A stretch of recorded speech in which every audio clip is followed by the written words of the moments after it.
Okay, so a composition function is when we compose one function of another. In other words, another way of thinking about that is to say we're applying one function's results to the results of another function. So when you see something like this notation here, this is our way of saying f composed of g of x. And I'll write that out. This is f composed of g of x. So what I might think of this is saying we know that a function is when we plug one thing into a function and we get some type of output. Well, in this case, so this is the illustration that I've used in the past where we're plugging something into a function, right? We're plugging something into a function and something comes out. Well, in this particular case, what we're actually plugging into this function, what we're actually plugging in is another function. So we're plugging g of x into f of x, and what comes out is we would say f composed of g of x. It's a function composed of the results of g of x. Now, it's important to note that this function composition here does not necessarily mean that it's commutative. That is to say, f composed of g of x does not mean it's necessarily equal to g composed of f of x. They may be, but typically we would say that function composition is not commutative, okay? Now, probably the most important thing that I can emphasize in this lesson is to remember that the domain of a composition function is the set of all x in the domain of g such that g of x is in the domain of f. So that is to say, we want to look at the domain of g of x first. And if there are any domain restrictions to g of x, let's say, for example, the domain of g of x were 0 to infinity, and the domain of f of x were all real numbers. Well, our domain is already restricted right now to non-negative numbers. So our final domain of f composed of g of x can also not contain any negative numbers. That is to say, maybe one way of rewriting this is that your domain cannot get larger. If your input function already has a restriction on it, then you've got to carry those restrictions and the results of that function into your composition function. And I think this will make more sense if we start seeing some exact problems with this. So let's try some examples. So given these functions here, let's find their compositions and let's find their domains. So let's start with f composed, I should make this an open circle, f composed of g of x, which is the same thing as this above. So what is f of x saying? Well, f of x, let me try a different color here. F of x is saying that I'm going to take my input, whatever you're inputting into my function, and I'm going to take the square root of it. Now, g of x is saying, I'll highlight g of x in red here. G of x is saying, I'm going to square my input and I'm going to add 4. So if you are plugging g of x into your f of x function, well, you are just simply substituting g of x in for x. That's all we're doing. We're substituting g of x in for this x. And so we have the square root of x squared plus 4. And now we can look at the domain of this function. So first off, we want to start with the domain of g of x. And ask yourself, what is the domain of g of x right now? And right now the domain is just simply all real numbers because it's a polynomial function. Right? The domain of all polynomial functions is simply all real numbers, negative infinity to infinity. So right now we don't have any domain restrictions, so our life is pretty easy. So we could just jump straight to looking at any possible domain restrictions to the square root of x squared plus 4. Well, normally we would be concerned with finding out for what values of x would my radicand not be positive or be negative, I should say. We would want to maintain that x squared plus 4 is greater than or equal to 0. But look at what's happening here.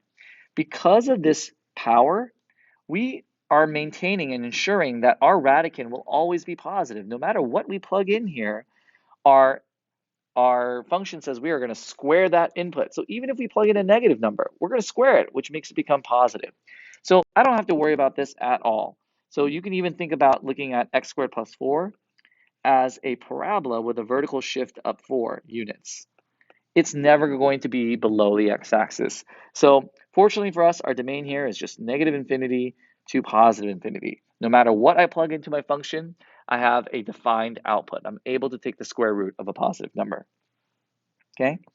Now let's go ahead and try g composed of f of x. Let's try g composed of f of x. Make some space here. So g composed of f of x, what would that look like?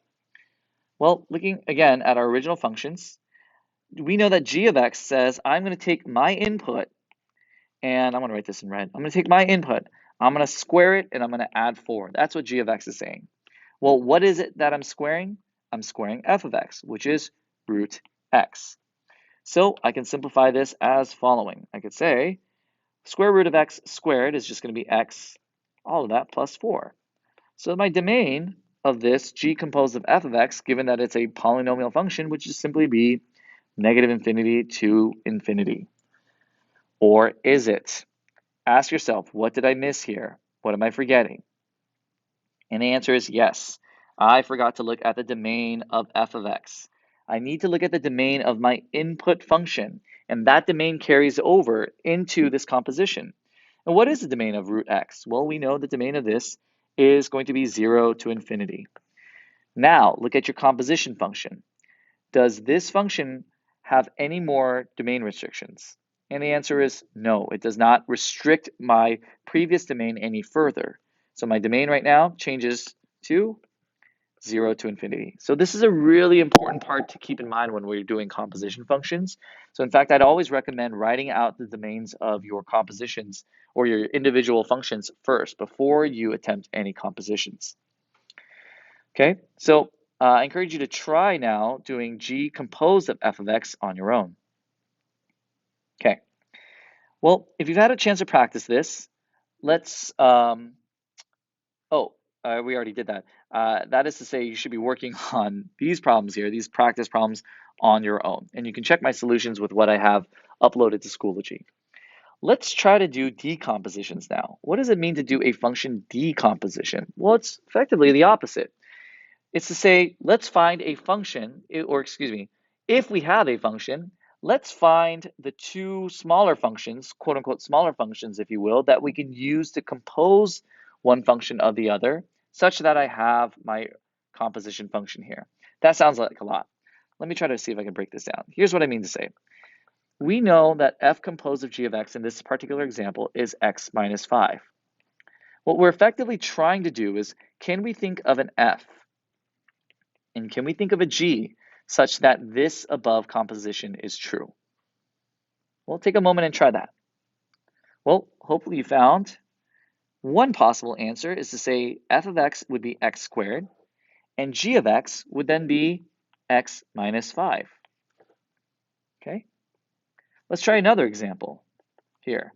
F composed of g of x, if I told you that this were equal to 4 over 5x plus 2, this quantity squared, well, we'd say f of x is equal to 4 over, well, let me see. Maybe I should pause and give you all a chance to try this. So f of x would be 4 over x squared, and then g of x would simply be 5x plus 2. Now, some of you might be thinking, wait, could I have written something else? Could I have written something like 4 over x as my f of x, and then 5x plus 2 squared as my g of x? And you would be 100% correct. That would completely work as well. So there's multiple ways to write these. And then really all we're really trying to do is focus on thinking of ways to decompose functions and break down. My only condition I have for this is when we're seeing this on assessment is that you can't let g of x be something like x. Now, is that technically true? Yes, that is true. And that actually brings up a really good point, because if g of x is equal to x, then f of x would just be your original function as it is. So in this case, f of x would be the following. But this does bring up an important point, is that every function can be thought of as being a composition function, which later on in calculus has a really important implication that really will help us think of the chain rule in a different light. But for now, just understand that every function can be broken down or decomposed, if you will, and sometimes it's just like a puzzle to think of how you might go about doing that. All right, so I'll let you try these next two examples on your own. With that said, I actually want to jump to these practice problems here at the bottom that involve the graph. Pause this video right now and see if you can use these graphs to answer questions 3 through 5. All right, well, let's go through it. We know that f composed of g of 0. Well, I need to start by finding g of 0. What is g of 0? I'm going to look at my graph.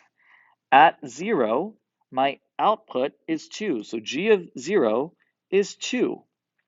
So this is equivalent to me finding f of 2. Well, what is f of 2? Now I'm going to look at this graph here, which is my f of x function. But wait, there is no graph defined at x is equal to 2. So 2 is outside of the domain of this function here. So we will say that f of 2 is undefined.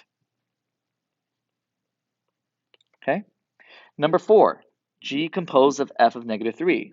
So g composed of f of negative 3. So what is f of negative 3? Well, looking back at my graph here, my output is 0. So this is equivalent to finding g of 0. We would say that g of 0 now, looking at this graph, well, we already figured that out. That was equal to 2. And then finally, g composed of f of negative 2. So g composed of f of negative 2. F of negative 2 is positive 1. So this is finding g of 1. And again, same issue as number 3. 1 is outside of the domain of g. So we would say here, this is undefined. Okay? So hopefully you're a little bit more comfortable now thinking of functions as compositions, of building one function in terms of another.